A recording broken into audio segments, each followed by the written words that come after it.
Wayanad medical കോളേജിനായി ഭൂമി കണ്ടെത്തുന്നതിൽ നാടകം തുടർന്ന് സംസ്ഥാന സർക്കാർ.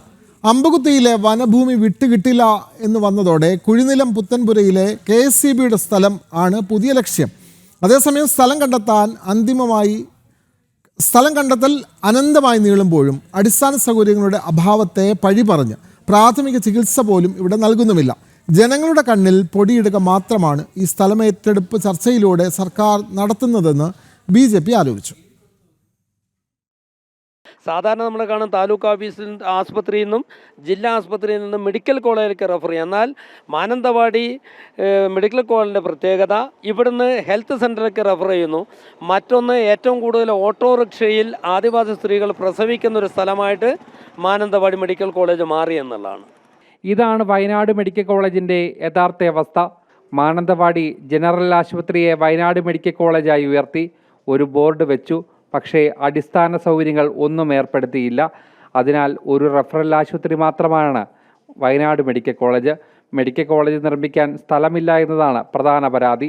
സ്ഥലമേറ്റെടുപ്പിൻ്റെ പേരിൽ കുറേ നാളായി ഇങ്ങനെ ചർച്ച നടക്കുന്നു. അമ്പകുത്തിയിലെ വനഭൂമി വിട്ടുകിട്ടില്ല എന്നായതോടെ കുഴിനിലം പുത്തൻപുരയിലെ KSCBയുടെ സ്ഥലത്തെക്കുറിച്ചാണ് പുതിയ ചർച്ച. കഴിഞ്ഞ ദിവസം വിദഗ്ധ സംഘം സ്ഥലത്ത് പരിശോധന നടത്തിയിരുന്നു. ചർച്ചകൾ ഇങ്ങനെ മാസങ്ങൾ നീളുന്നതല്ലാതെ പ്രായോഗികമായ ഒരു ഇടപെടലും ഉണ്ടാകുന്നില്ല. വയനാട്ടിലെ ജനങ്ങളെ വീണ്ടും പറഞ്ഞു പറ്റിക്കുകയാണ് സംസ്ഥാന സർക്കാരെന്ന് BJP ജില്ലാ പ്രസിഡന്റ് പ്രശാന്ത് മലവയിൽ ആരോപിച്ചു. മെഡിക്കൽ കോളേജിന് ഭൂമിക്ക് വേണ്ടിയുള്ള തെരച്ചിലിന്റെ പുറകെയാണ് ഇപ്പോൾ മന്ത്രി അടക്കമുള്ള ആളുകൾ എന്നാണ് പറയപ്പെടുന്നത്. എന്നാൽ വയനാടിന്റെ ഹൃദയഭാഗത്ത് ദാനം കിട്ടിയിട്ടുള്ള ഭൂമിയെക്കുറിച്ച് ഇന്ന് സർക്കാരുകൾ മിണ്ടുന്നില്ല. കഴിഞ്ഞ സർക്കാരും മിണ്ടിയിട്ടില്ല, ഈ സർക്കാർ മിണ്ടുന്നേയില്ല. അപ്പോൾ വോട്ട് കിട്ടാൻ വേണ്ടി പല തന്ത്രങ്ങളും ഉപയോഗിക്കുക എന്നതൊഴിച്ചാൽ യഥാർത്ഥത്തിൽ വയനാട്ടിലെ മെഡിക്കൽ കോളേജിനോട്, വയനാട്ടിന്റെ ആരോഗ്യ മേഖലയോട് യാതൊരു വിധത്തിലുള്ള നല്ല സമീപനവുമല്ല ഈ സർക്കാരുകൾ മുഴുവൻ എടുത്തു പോകുന്നത് എന്നുള്ളതാണ് ഈ അവസാനം ഭൂമി തെരഞ്ഞു നടക്കുന്നതിലൂടെ നാം മനസ്സിലാക്കിക്കൊണ്ടിരിക്കുന്നത്.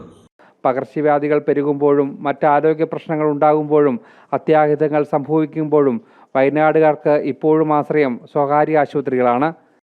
ജനം, വയനാട്.